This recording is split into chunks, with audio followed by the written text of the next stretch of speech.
It always seems like the new person in the narcissist's life, their new supply, has this wonderful relationship that they've just entered into with this amazing person. But what you're actually seeing is a narcissist hard at work, love bombing, gaslighting, and brainwashing a new person, getting them to lower their standards, their values, and of course their expectations so that a narcissist can do as they please. A narcissist doesn't pick a new person and decide to change. In fact, they leave old relationships and friendships and find new ones because they don't have any intention of changing. And this is simply the easiest route. Well, I don't want to work on this relationship or friendship. I don't want to all of a sudden have self-reflection, work on this and get better. No, I'll just go and find something new. They have no intention of changing. Simply find somebody new, start this process all over again. So in this video, I will discuss a little bit further and explain why the new supply in the narcissist's life will not be treated any differently than anyone else. But I also want to make a few points on why this new person, the new supply, isn't really even that great anyway. And I'm not insulting anybody. I'm saying as far as the narcissist is concerned, the new supply is shiny and new, but that doesn't necessarily equal awesome source of supply. I mentioned love bombing, and yes, this is typically what most narcissists do as they try to lure and coax in a new source of supply.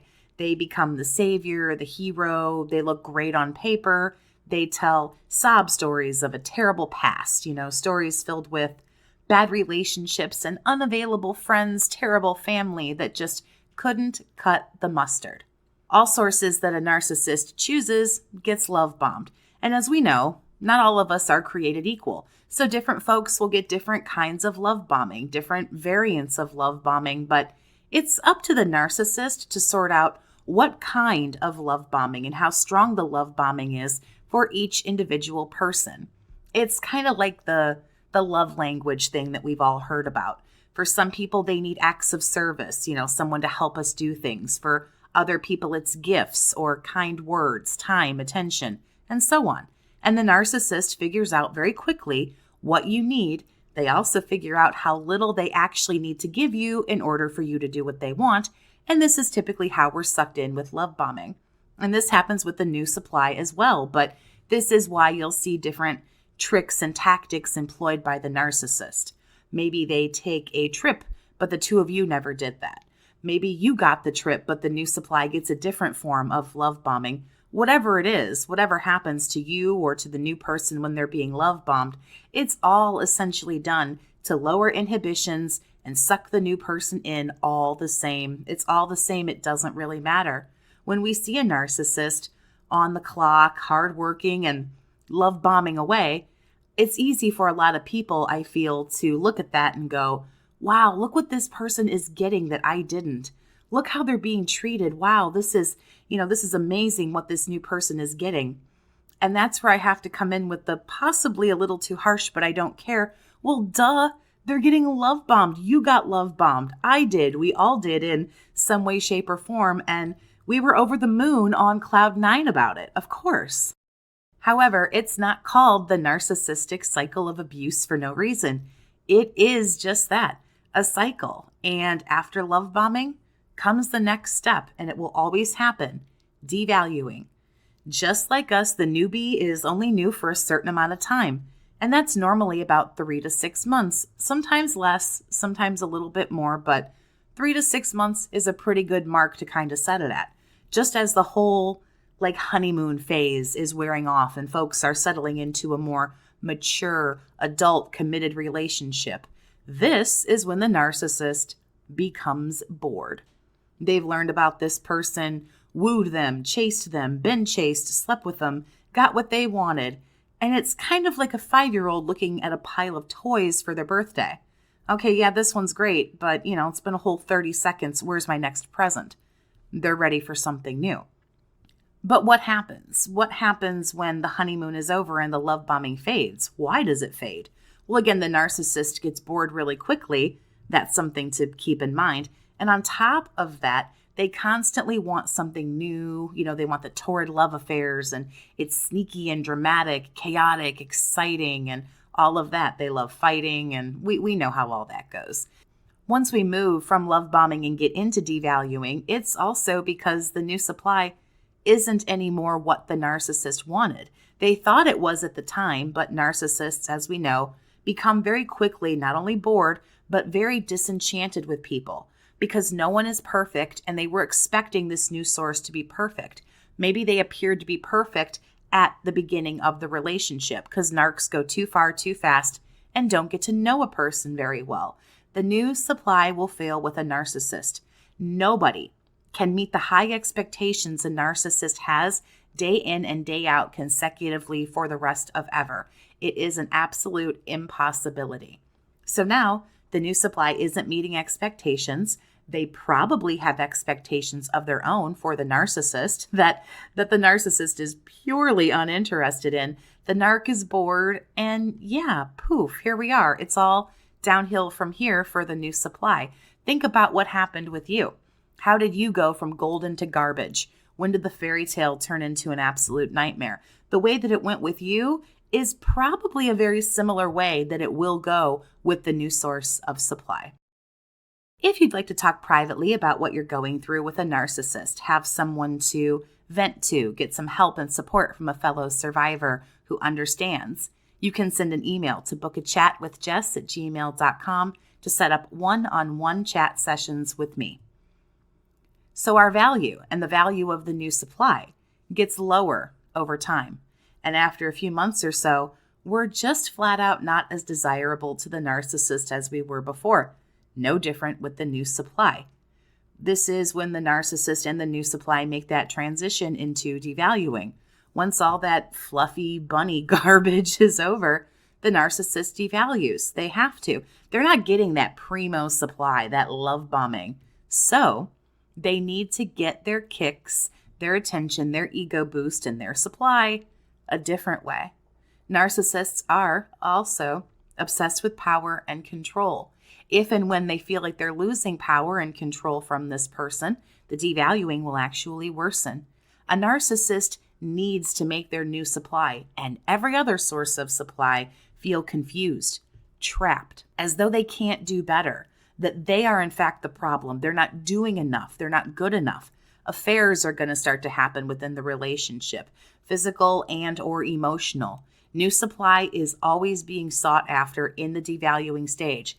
As soon as that devaluing begins to happen, their head is already on a swivel looking for somebody else. But until a proper replacement can be found, the narcissist still needs supply and attention from you. They're just getting it differently now because they are into the devaluing stage with the new supply. They pick fights with this person instead of going on dates. They gaslight instead of love bomb.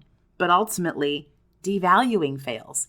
It won't be enough to keep the narcissist in a relationship. And a narcissist will discard once they feel that they have sufficient supply found that can take the place. And this can take a while in some cases, but they might also carry on long-term affairs without necessarily discarding the new source or current source, what have you, but there's literally no relationship left between the two people. The new supply is not some special savior who can do something you can't. The only way a new supply will ever truly succeed in their relationship with a narcissist is if they manage to maybe stay longer or maybe get married if you didn't, or have kids if you didn't, or something like that. If they stay longer than you in the relationship, put up with more than you did. But I really have to ask you, is that winning? Is that success? Let's say, for example, you were abused for 2 years. You were in a 2-year relationship. But the new supply, they have been with this person for 4 years. So this person has gone through 4 years of abuse. Yippee, I guess they win if that's how you really qualify winning and being in a relationship with a narcissist. But let's spill the real tea here. The new supply isn't even so great anyway, and I have a few reasons why. The new supply might just be a narcissistic conquest. And by that I mean, sometimes a narcissist will chase and love bomb and give off this appearance that they want a relationship, a friendship, what have you with this person, when frankly, all they're after is an ego boost. You're a notch in the headboard, a drop in the bucket, no more and no less. So they chase somebody that they find really desirable, really attractive, whatever, just to see if they can bag the person. It's no more and no less. And sometimes they fall ass backwards into a relationship with this person, but they started out as nothing more than a conquest, an ego boost. There will be no emotional connection there, I promise you. Another thing to keep in mind is narcissists will never be happy. Narcissists are missing a lot of things and have a lot of issues internally. They're seeking happiness, love, validation, etc.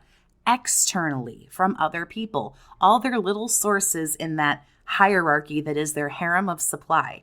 However, when we're missing something inside ourselves and we don't know how to love ourselves, we don't know how to validate ourselves and care for ourselves, this is never going to go anywhere. Listen, it's no one else's job to provide you happiness. You know that old saying that life's what you make it? That's 100% true, but the narcissist won't take on that job. They make all of those responsibilities and issues your job or the new supply or whoever, and that is going to fail. You can't take somebody else's happiness, love, joy, soul, spirit, feed off of it, cram it into yourself and think that that's going to work. It doesn't.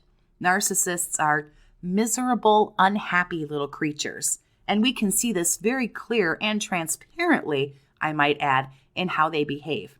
No one's secure about themselves, feeling good and positive and happy, needs to bully others into submission, frankly, and use fear and scare tactics to get their way. This is really, really gross bullying, among other things. And frankly, survivor, it's completely pathetic. When a soul can find no happiness, why would the new supply be this end-all, be-all that like magically makes something happen and fix it? Yeah, that's not how any of this works. The narcissist is restless and will keep looking for something that they need to find inside themselves. Whether they have the capacity to find it or not, I don't really care. I'm not here to teach a narcissist how to get better.